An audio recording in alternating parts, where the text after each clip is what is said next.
Assalamu alaikum. So guys, again welcome to KBL Academy. So in this video we are gonna discuss about will have to modal verb.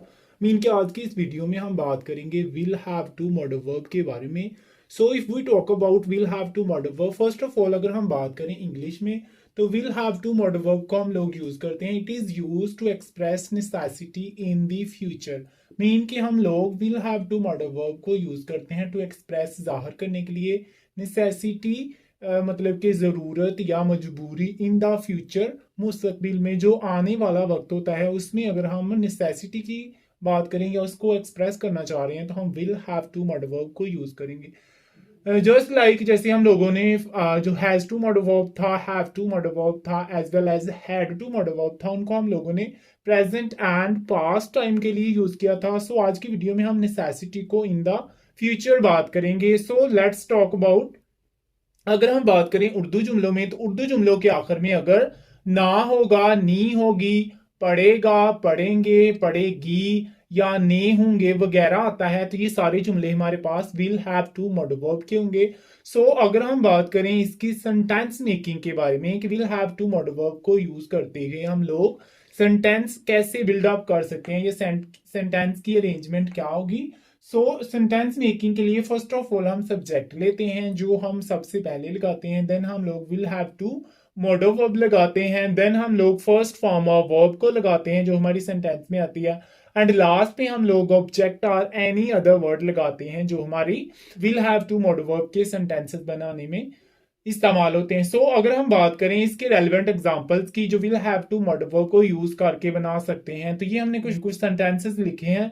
अगर आप इन sentences को देखें तो इनके and पे ना होगा, पढ़ेगा, ना होगी, पढ़ेगा या पढ़ेगे, पढ़ेगी वगैरह इस तरह के अगर जुमलों के आखिर में इस तरह के अल्फाज होंगे तो वो आपके पास will have to modal verb के सेंटेंसेस होंगे. So if we talk about their translation, अगर हम इनकी ट्रांसलेशन की बात करें तो फर्स्ट ऑफ ऑल हम इसके सब्जेक्ट को सर्च करेंगे कि इस सेंटेंस में या इस स्टेटमेंट में सेंटेंस कौन सा है. देन हम इसमें will have to modal verb लगाएंगे. देन हम फर्स्ट फॉर्म ऑफ वर्ब लगाएंगे एंड लास्ट पे ऑब्जेक्ट लगाएंगे. सो अगर हम इनकी ट्रांसलेशन करें फर्स्ट ऑफ ऑल हम इसमें देखेंगे सब्जेक्ट. उसे अपने मुस्तकबिल के बारे में सोचना होगा. उसे उसे मीन ही या शी, तो उससे के लिए हम लोग सब्जेक्ट लिखते हैं ही. उसे के लिए हम ही लिखते हैं. आगे हम लिखेंगे modal verb. He will have to, he will have to. उसके बाद है सोचना. सोचना के लिए हम लोग लिखते हैं think. He will have to think. And आगे लिखते हैं मुस्तकबिल के बारे में तो आगे हम मुस्तकबिल के बारे में क्या लिखते हैं, about future. About future. He will have to think about future. He हमारा सब्जेक्ट है, विल हैव टू हमारा मॉडल वर्ब है, थिंक हमारे पास फर्स्ट फॉर्म ऑफ वर्ब है एंड अबाउट फ्यूचर हमारे पास हमारा ऑब्जेक्ट और एनी अदर वर्ड है. सेम लाइक दैट हमारे पास जो नेक्स्ट सेंटेंस है उसमें है मुझे अपने घर वालों को बताना पड़ेगा. इसमें अगर हम सब्जेक्ट की बात करें तो मुझे हमारे पास सब्जेक्ट है. इसके लिए हम सिंपली क्या लिखेंगे, आई, ये हमारा हो गया सब्जेक्ट. देन हम लिखेंगे विल हैव टू. देन हम लिखेंगे विल हैव टू, ये हमारा हो गया मॉडल वर्ब. आगे है बताना. बताना के लिए हम लोग लिखते हैं टेल. टेल होता है बताना. I will have to tell. आगे है अपने घर वालों को तो इसके लिए हम सिंपली क्या लिखेंगे, I will have to tell to my family. To my family mean के हम लोग घर वालों के लिए फैमिली का वर्ड यूज करते हैं. सो हमारी ये सेकंड स्टेटमेंट होगी. नेक्स्ट है उसे अपने वालिदैन की खिदमत करनी होगी या खिदमत करना पड़ेगी तो इसके लिए हम उसे के लिए हम सिंपली क्या लिखेंगे, ही. देन हम लिखेंगे modal verb will have to. He will have to. आगे खिदमत. खिदमत के लिए आप लोग सिंपली सर्विस कह सकते हैं या रिस्पेक्ट कह सकते हैं. He will have to serve अपने वालिदैन his parents.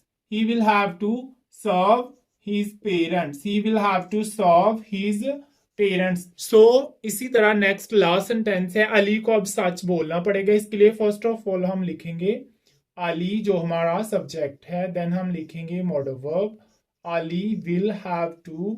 Ali will have to. बोलना के लिए हम लोग लिखेंगे speak. Ali will have to speak. आगे हम सच के लिए लिखेंगे truth. Ali will have to speak truth. And अब के लिए हम लोग लिखेंगे now. Ali will have to speak truth now. So अगर आप देखें तो हमने फर्स्ट ऑफ ऑल अपने जो हमारे सारे के सारे सब्जेक्ट थे उनको लिखा, देन हमने will have to modal verb को लिखा, देन हम लोगों ने फर्स्ट फॉर्म ऑफ वर्ब को लिखा, एंड लास्ट पे हम लोगों ने आई मीन ऑब्जेक्ट और एनी अदर वर्ड लिखा, like future, family, parents, truth. ये सारे के सारे हमारे पास हैव टू मॉडल वर्ब के सेंटेंसेस हैं। अगर हम बात करें इसमें जो हमारे पास नेगेटिव एंड इंट्रोगेटिव सेंटेंसेस है, तो सिंपली हम क्या करेंगे, जो हमारे पास नेगेटिव सेंटेंसेस होंगे उसमें हम सब्जेक्ट के बाद विल और विल के बाद नॉट यूज करेंगे, क्योंकि नेगेटिव सेंटेंसेस में हम लोग यूज ऑफ नॉट करते हैं। तो हम लिखेंगे subject will not have to. बाकी जो हमारी सेंटेंस की अरेंजमेंट है वो एज सच वैसे ही रहेगी। सो अब हम बात कर लेते हैं नेगेटिव एंड इंट्रोगेटिव सेंटेंसेस के बारे में। So let's start. So guys अगर हम बात करें नेगेटिव सेंटेंसेस के बारे में, तो इसकी अरेंजमेंट में फर्स्ट ऑफ ऑल हम सब्जेक्ट ही लिखते हैं, देन हम इसके बाद लिखते हैं विल, विल के बाद हम लोग यूज करते हैं नॉट, विल नॉट, आगे हम लिखते हैं have to, will not have to, then हम लिखते हैं first form of verb, and last पे एज सच वैसे ही हम लोग ऑब्जेक्ट और एनी अदर वर्ड लिखते हैं। जैसे अगर हम सेंटेंस लिखते हैं उससे कॉलेज नहीं जाना पड़ेगा, उसे कॉलेज नहीं जाना पड़ेगा, तो इसकी हम ट्रांसलेशन कैसे लिखेंगे, उसे कॉलेज नहीं जाना पड़ेगा, इसकी हम ट्रांसलेशन लिखेंगे, उसे के लिए हम लोग लिखेंगे ही। फर्स्ट ऑफ ऑल हम लिखेंगे ही, आगे हम लिखेंगे विल, देन हम लोग लिखेंगे not, he will not, next हम लिखेंगे have to, he will not have to, आगे हम लिखेंगे जाना के लिए go, he will not have to go, आगे कॉलेज, तो उसके बाद हम लिखेंगे to college, to college, he will not have to go to college. अगर आप देखें तो जो हमारे सिंपल सेंटेंसेस की अरेंजमेंट है उसमें और नेगेटिव सेंटेंसेस में जस्ट एक डिफरेंस है नॉट का। मीन कि नेगेटिव सेंटेंसेस में हम लोग जस्ट एक वर्ड नॉट का एडिशन करते हैं, और जो हमारे पॉजिटिव सेंटेंसेस हैं वो नेगेटिव में चेंज हो जाते हैं। सो अब हम बात करते हैं इंट्रोगेटिव सेंटेंसेस के बारे में। सो गाइज अगर हम बात करें इंट्रोगेटिव सेंटेंसेस के बारे में, तो इसमें जो ये हमारे पास विल था, इसको अगर हम स्टार्ट में ले आएंगे तो हमारे पास जो पॉजिटिव या नेगेटिव सेंटेंसेस है उनको हम लोग इंट्रोगेटिव सेंटेंसेस में चेंज कर सकते हैं। फर्स्ट ऑफ ऑल इसकी अरेंजमेंट में हम लोग लिखेंगे विल,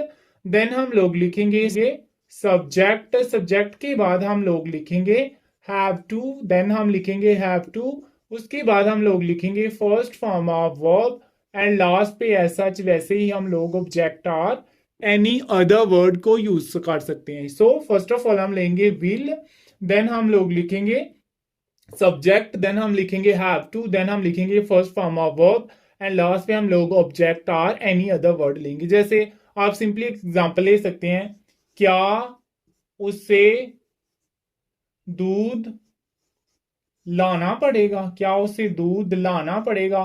सो इसकी ट्रांसलेशन की बात करें, फर्स्ट ऑफ ऑल हम इसमें लिखेंगे विल, फर्स्ट ऑफ ऑल हम लिखेंगे will like this one, and then हम लिखेंगे उसे के लिए हम लोग लिख सकते हैं विल ही, देन हम लोग लिखेंगे have to, will he have to, आगे लाना के लिए हम लोग सिंपली क्या कह सकते हैं bring, will he have to bring, दूध के लिए हम लोग लिखेंगे milk, will he have to bring milk. So ये हमने लिया हमारा विल, देन हमने ही लिखा सब्जेक्ट, हैव टू हमारा modal verb, first form of verb bring, and last पे हम लोग मिल्क जो है इसको एज ऑब्जेक्ट ले सकते हैं। सो इस अरेंजमेंट को फॉलो करते हुए पहले हमने सिंपल सेंटेंसेस की बात की, देन हमने नेगेटिव सेंटेंसेस की बात की, और लास्ट पे हम लोगों ने आपके साथ इंट्रोगेटिव सेंटेंसेस की बात की। सो इन तीन अरेंजमेंट्स को फॉलो करते हुए आप लोग will have to modal verb के साथ थाउजेंड ऑफ सेंटेंसेस बना सकते हैं, और आपकी जो डेली रूटीन के सेंटेंसेस हैं जिसमें आप लोग will have to modal verb का यूज करते हैं उसमें काफी ज्यादा परफेक्शन ला सकते हैं। सो ये थी आज की वीडियो। अगर ये वीडियो आपके लिए हेल्पफुल थी तो इसको लाइक कीजिए